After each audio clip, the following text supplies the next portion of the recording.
Hi everyone, I hope you are all well and safe. Here we are going to prove that we are stronger than Corona and life didn't stop. So our seminar topic for today is about Sjögren's syndrome, a case study research.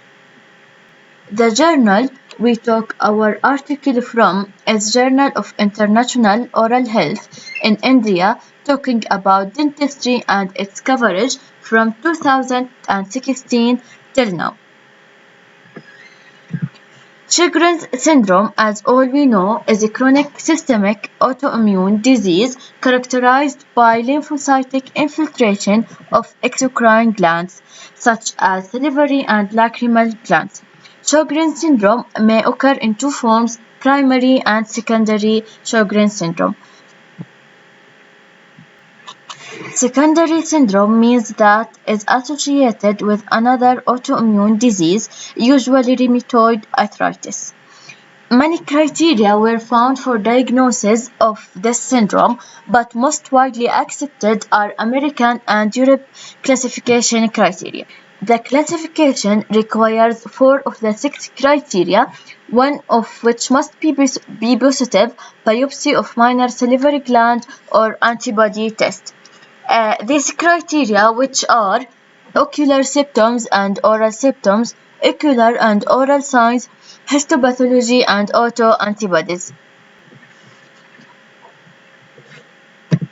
So, our case is talking about a 55-year-old female patient went to a university hospital in Pune in India complaining of inability to eat due to loss of teeth, dryness of mouth since 1 year, and dryness of eyes since 7 to 8 years.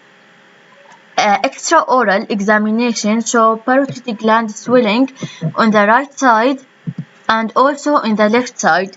This swelling was diffuse, firm, and tender, but surface texture was normal. Bilateral submandibular lymph nodes were palpable.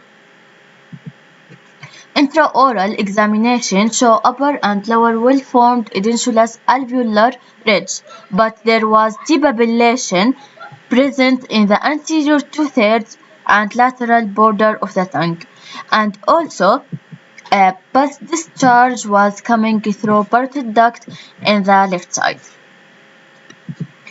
Lower lip biopsy wasn't done because the patient was not ready for it, but they took ciliography for the patient, which shows diffuse foci of ciliectasis.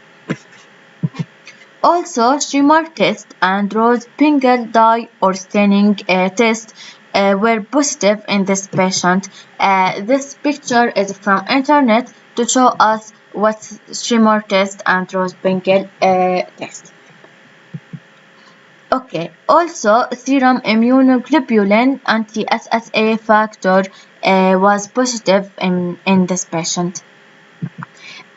Sorry. They took ultrasonography, which shows bilateral submandibular and parotid gland enlargement. Based in history, clinical presentation of the patient, and the investigation, a diagnosis of primary Sjögren's syndrome was given.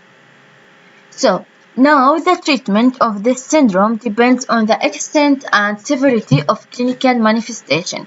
So, we have symptomatic and corticosteroid treatment.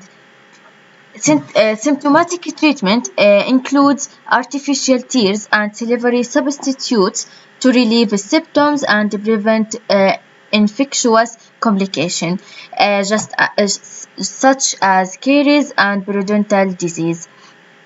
Also, a dental preventive program should be done in all cases.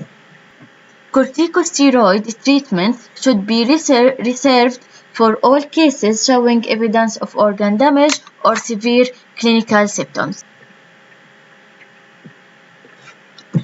Our patient here she took tablet doxycycline 100 milligram for 5 days and tablet paracetamol 50 for 1 week. Also continuous sipping of water throughout the day and orbit chewing gums, which is sugarless gum, 3 to 4 times per day. Lubricating spray also 3 to 4 times per day. Capsule menopause was also advised after consultation with her doctor about 1 month. This hormonal replacement therapy shows 10 to 20% reduction in xerostomia.